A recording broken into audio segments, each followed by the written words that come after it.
Welcome to Luca and Miguel. Enjoy the video.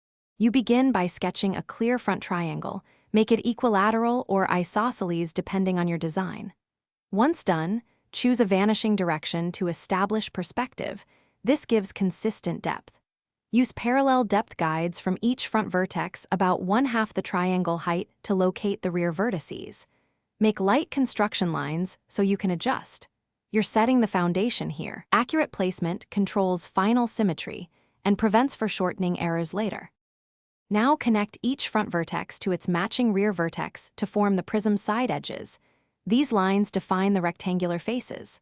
Once connected, trace the 3 side faces by linking the rear vertices to form the back triangle. Confirm angles, follow your perspective guides so faces look coherent. After that, clean the drawing by erasing extra construction lines and refine the visible edges, making them bold.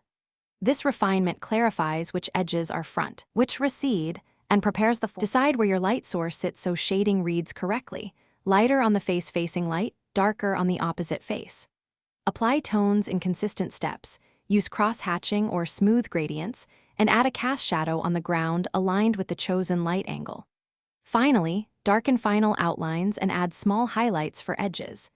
If something looks distorted, pause, re-examine the perspective guides, and correct the rear vertex positions. Minor shifts there fix most proportion problems without redrawing the whole prism.